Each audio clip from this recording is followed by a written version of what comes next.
वक्फच्या जमिनीवर सत्ताधाऱ्यांचा डोळा. शहांचं कालचं भाषण जिन्नांनाही लाजवणारं होतं. शहांच्या कालचं भाषण मुस्लिमांच्या बाजूनं होतं की विरोधात?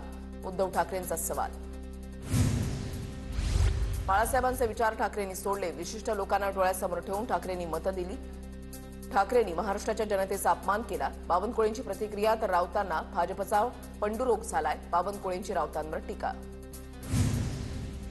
कोल्हापूरच्या वडणगे गावातील महादेव मंदिराला शेजारी जमीन पुन्हा चर्चेत.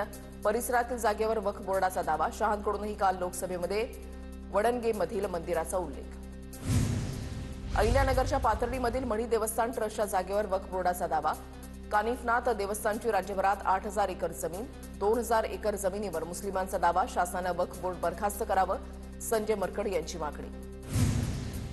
हिंदुस्थानातील जमिनी हिंदूंच्याच आहेत, विदेशी लुटारूंच्या नाहीत. वक्फ विधेयकावर बोलताना कालीचरण महाराजांचं वक्तव्य.